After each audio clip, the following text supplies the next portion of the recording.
Welcome to this edition of American Purpose. My name is Jack Moline, and I am president of Interfaith Alliance. 60 years ago, Henry Luce, publisher of Life magazine, invited 10 prominent men, each to compose an essay on the national purpose. Then as now, there was a sense that we stood at the beginning of a time of cultural and political change. Our project expands on this work as each episode explores one perspective on where our nation was, where it is, and where it should be heading with a contemporary thought leader. My guests are from the worlds of faith, government, politics, and culture, and they have generously agreed to share their time with us. You can find out more about Interfaith Alliance and our mission to protect your faith and freedom at interfaithalliance.org, and by listening to our radio program and podcast, State of Belief, at stateofbelief.com. But right now, let's find out more about the American Purpose with my guest, Simran Jeet Singh, who describes himself quite accurately as writer, teacher, scholar, and activist. Welcome, Simran. Thank you. Pleasure to be here. So here's where I want to start. I noticed that your academic credentials include Columbia, Harvard Divinity School, and your current position as a visiting faculty member at Union Theological Seminary. But you went to Sandra Day O'Connor High School.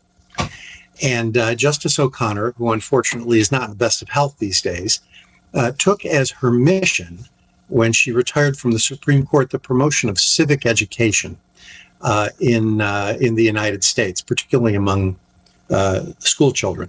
So you come from a good credential there.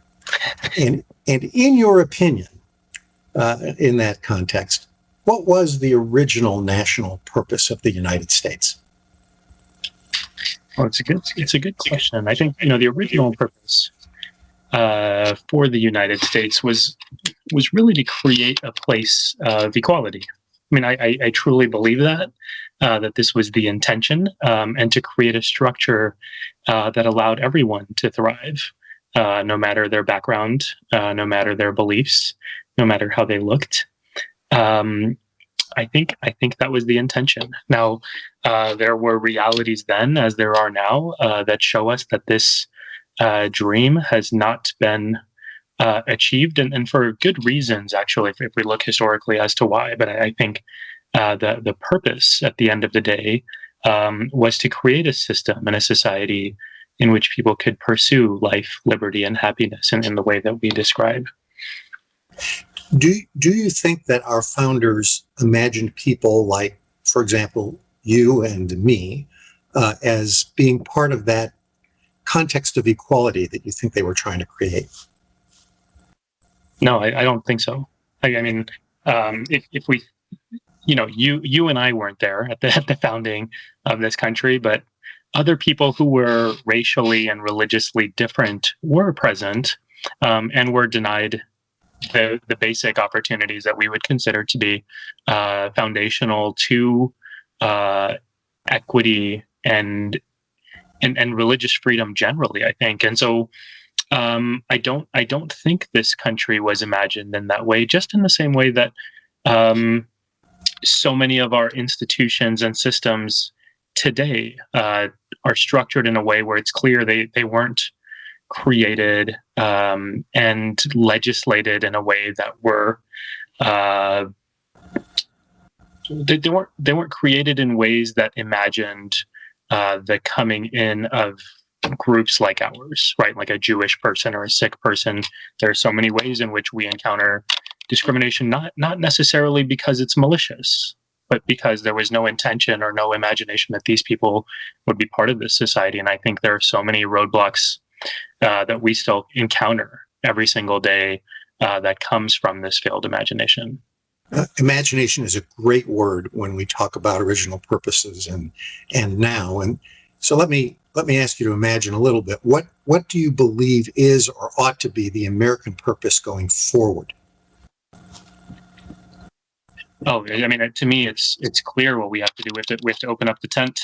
I think we have to recognize our failure to achieve that original intention.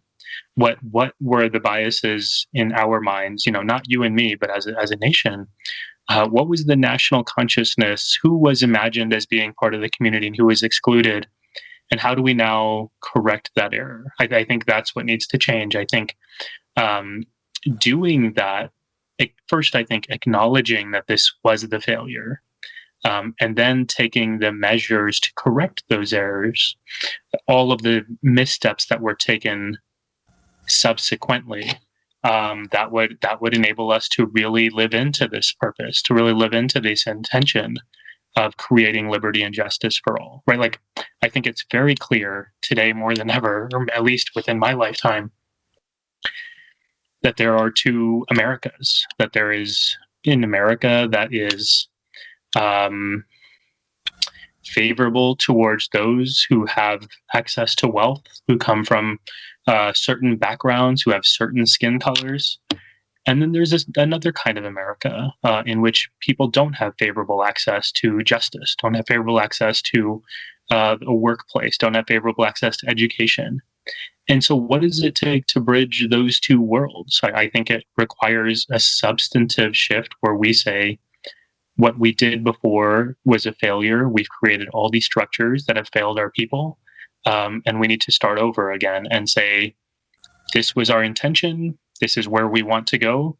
And these are now all of the structures that we will create to ensure that. I mean, it reminds me of any relationship, right? If I am messing up at home and my wife is upset, I can't start fixing my problem without ever acknowledging it, right? If she's upset that with me in the morning and I know there are some issues and I just go start unloading the dishwasher hoping that that's what she's upset about, we have no idea what we're doing, right? I think there has to be a real reckoning with what the source of the problem is. We really have to dig deep and say, what's the root of this? Where did we go wrong?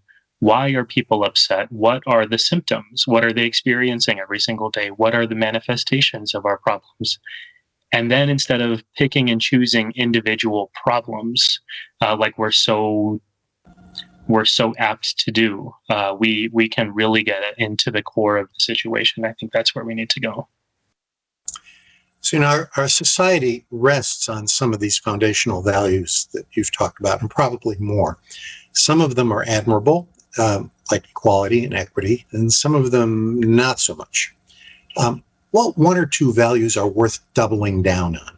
And of course, I'm going to ask you which values are holding us back too. Sure. I mean, I think the two that I've been thinking about a lot recently are humility and compassion. And those are not two values that we ascribe to as a nation. It's not something that comes up in our Pledge of Allegiance or in our national anthem. It's not even something I hear often when I'm talking about Americanism, what it means to be an American patriot, right? Like, who talks about humility? Who talks about compassion? Maybe because they're seen as too soft. I don't know why they don't come up, but I think when we look around what's happening in our country today, and we're looking at the impact, the negative impact that the U.S. has in a global context, I think those are two core issues of our problem. That we're not humble enough. We think we're better than everyone. We have this arrogance that manifests itself as American exceptionalism, that we're the greatest country on earth, we're the greatest empire to have ever existed, we're the most civilized society of all time. I mean, those are tropes that I've heard all throughout my life. And that creates this false sense of pride that's incredibly damaging, both on an individual level, but also on a collective level. And when you have that sort of arrogance, it becomes increasingly difficult to connect with the people around you and to humanize them. And so to constantly find flaws with those around us, to constantly put ourselves in position to say we are holier than thou, is to set ourselves up for constant failure. And I think those are, to me, two key. I mean,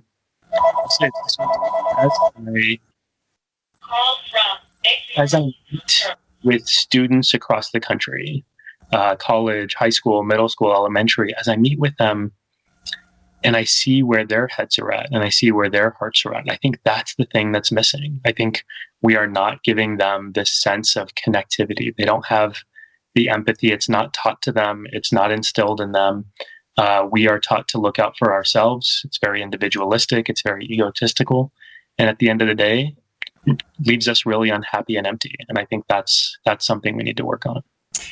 I think the only time I remember hearing the word humble in political discourse is when somebody wins an election and, having trounced their opponent, then stands up and says, "I humbly accept this honor," as if.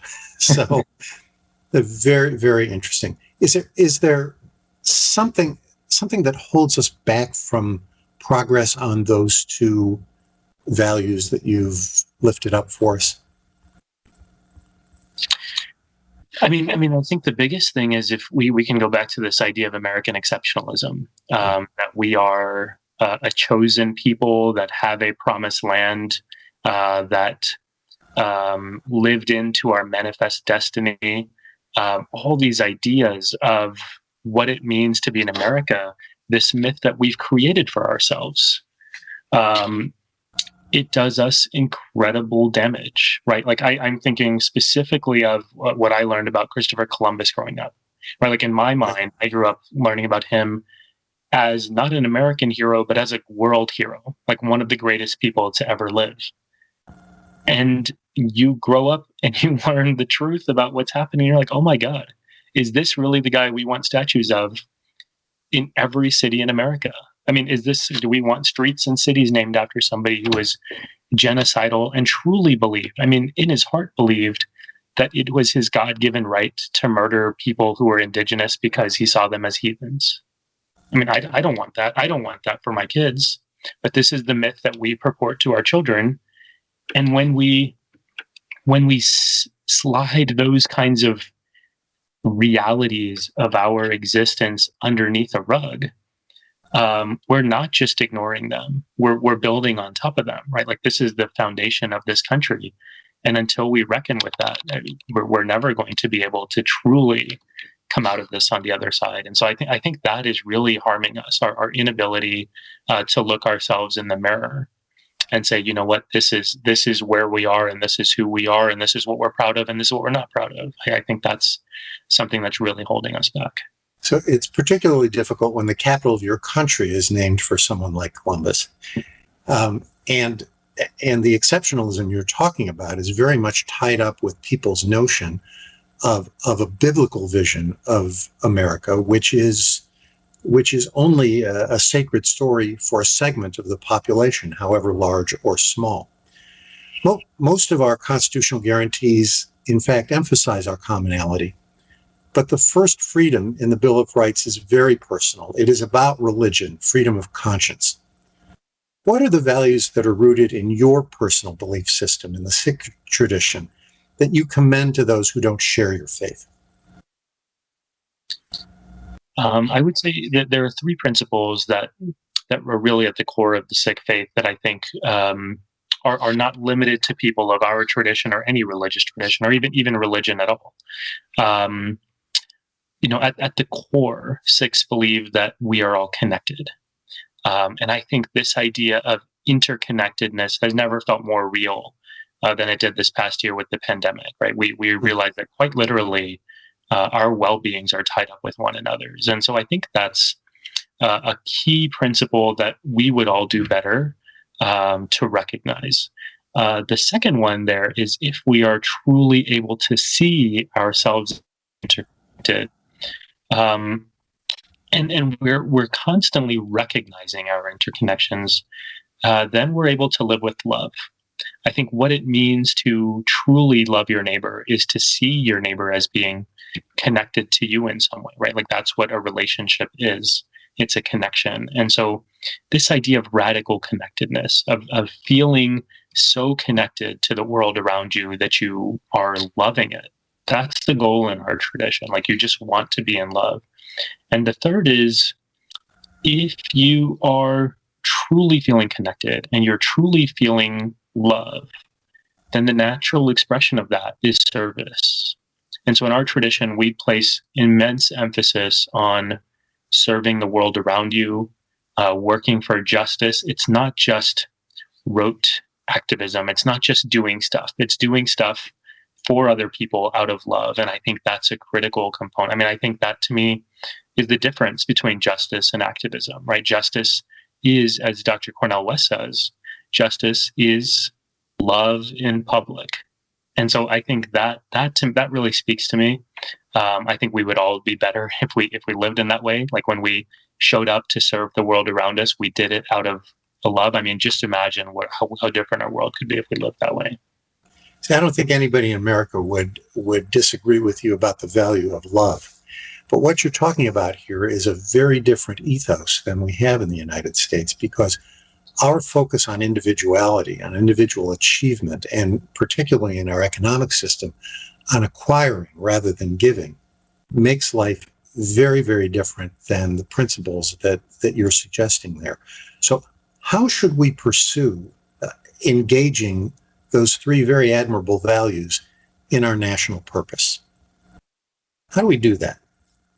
Well, I would say that there are two things required to make any sort of behavioral shift, right? The first is a self-reckoning, an acknowledgement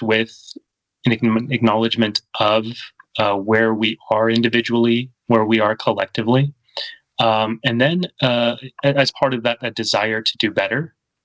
And then once we have this sort of impulse, putting it into practice. And I think that's where, again, that's where we really struggle as a society. We have these aspirations. We have these beautiful ideas of what we want to be as a country.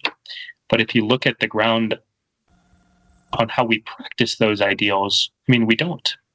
The sheer hypocrisy of what we say versus what we do as a country, I mean, it's staggering. And so that to me is the difference between where we are and where we want to be. So if the first step is in acknowledging, identifying, and committing to values that we want to have as our national purpose, right? Whether they be this oneness, love, and service, or they be liberty and justice, or life, liberty, and the pursuit of it, whatever they are, it's one thing to announce them, which we do very well. Mm-hmm. It's another thing to live by them, and we don't do that so well. And I think that is the step that we need to figure out how to take.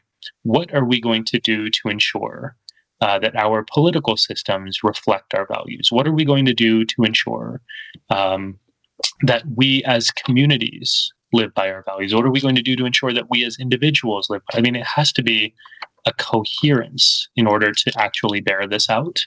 And those are questions we haven't really been asking ourselves. And so how could we actually take those steps? We can't, and we haven't. And I think that really needs to change. You live with a devotion to a tradition, as I try to live with a devotion to my own tradition. And lots of folks in the United States consider themselves dominantly, if not predominantly, people of faith and people of commitment to faith tradition. How do we generate the unum that emerges from the pluribus when there's such a division of perspectives on faith and values? Well, I think what I've seen is that there are two problems when it comes to generating coherence and cohesion.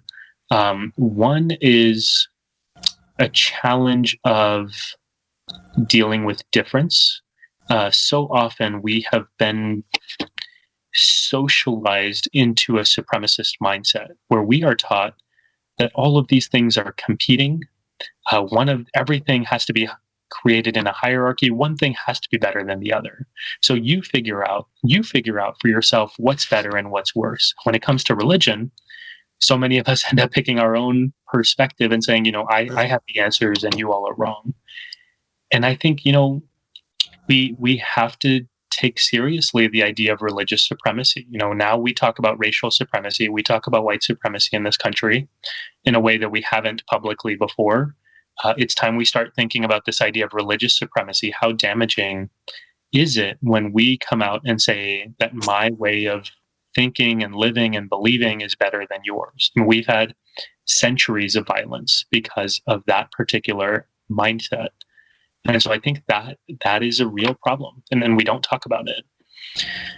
I think the other thing is when we live, as you're describing, as when we live in a country where there is such diversity in terms of religious traditions and religious perspectives, what is it that we can agree on? I think that's an important conversation to have. And to me, where I find agreement with people who are on completely different pages when it comes to social outlooks, political outlooks, economic outlooks, all sorts of things, I find agreement on values. And so I don't know if I agree that there is a deep difference in our core values as people. I think a lot of the times the way that we interpret our values might come out differently, the way we live our values might come out differently. But everyone from my most conservative friends that I grew up with in Texas to my most liberal friends that I live with in New York, from my, Sikh friends to my Muslim friends to my Christian friends to my Jewish, everyone I know would say a core value is honesty, a core value is justice, a core value is love.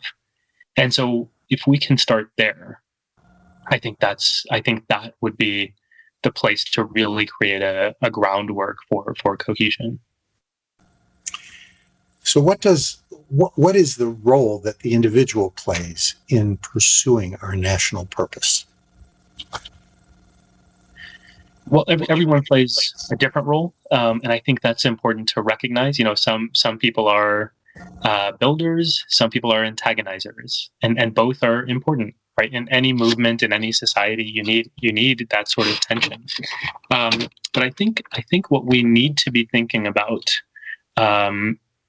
in the American society is that every individual has a contribution to make. And it can come in all sorts of forms. Our capitalistic structure really places value on us according to the money we make, right? Income, revenue, that's what generates our worth, quite literally. And we need to think more broadly than that. We need to break out of that mold and say, there are different kinds of contributions that we can make. And that can be on a social level, that can be on a familial level, that can look like volunteering, that can look like serving on a board, that can look like being an essential worker at a grocery store. Part of what we've seen over the last year is people that we have demeaned for decades as being right, insignificant, and being people who are on the bottom rungs of society, right? Grocery store workers, delivery people. All of a sudden, we're calling them essential workers. That should tell us something about the kinds of contributions we make and how warped our understanding of value is as people and contributions as people. And so, I think that's something we need to challenge in order to really get to your question of what role does the individual play, right? All sorts of roles. Every role is important, right? As long as it's intended towards something that goes beyond the individual self. I think it's wonderful where you started, that some people are builders and some are antagonizers. So often when I have conversations like this, I hear people say, well, everybody needs to do this and everybody needs to do that. It's refreshing to hear the diversity that we celebrate is really essential to moving us forward. I appreciate that. I think one of the things that comes out of my own reflections on what we mean when we say everyone should be doing one thing is that we tend to see stuff from our own perspective. We tend to see the world from our own perspective. And again, this goes back to the issue of ego. When we can't see beyond ourselves, and when we imagine the world entirely from our perspective, and we see the best of the world as being created in our own image, then we end up in a place where we think everyone should be doing exactly what we're doing. And that's the problem, right? That's entirely the problem. And so to be able to recognize that you have your way, but other people have their ways, you have your contributions, other people have their contributions, like that takes a level of humility that we're not used to in this society. And I think we need to get there. And you've brought us right back to humility. So let me ask you my last question, Simran, which I ask everybody. Are you optimistic about America's future? I am. I'm optimistic in general. I'm an optimistic person by disposition, and my faith teaches me to be optimistic. We every day in our prayers we refer to the phrase "Chardi Kala," which is everlasting optimism, never-ending hope. And I think I'm hopeful about America because we've seen how ugly it can be, especially these past 4 years. But we've also seen how beautiful it can be, right? Like even if we're taking something like the pandemic and how poorly it's been handled, how inequitable it's been for people of color and marginalized communities. At the same time, we've seen people band together. I was just talking to my wife, who's a physician, and she was telling me about doctors who came out of retirement and nurses who came out of retirement in New York City when the pandemic first hit. And she was flabbergasted. She said, I don't want to go to work. Like, why are these people volunteering to show up? And I mean, it was that. It was this sort of connection that people felt towards one another. It's the best of humanity. And we have those stories all over the country, in our communities, in our families, people showing up and living with love even when they don't have to. And I think that to me is the greatest source of hope. Seeing people show up, put themselves on the line, whether it's for racial justice protests or for dealing with COVID, right? We've seen so much crisis this past year, but we've also seen so much unrelenting humanity. And that's where my hope really is. That's great to hear. I can't thank you enough for being with us and for spending this time talking to me. I love listening to you talk, Simran, because you always have something to teach that is uplifting. Thank you. I appreciate that. Sense of optimism you just talked about. Thank you. Thank you. I really appreciate that. And yeah, it's lovely to chat with you. Thank you for having me. And thanks to our listeners for engaging with us and exploring the American purpose. It's been an honor and a pleasure to spend this time with Simran Jeet Singh, who has shared his perspective so generously. You can listen to this and other episodes at AmericanPurpose.org and learn more about our work at stateofbelief.com and interfaithalliance.org. Interfaith Alliance has produced this program under the guidance of Ray Kirstein. I am Jack Moline, encouraging you to live with purpose.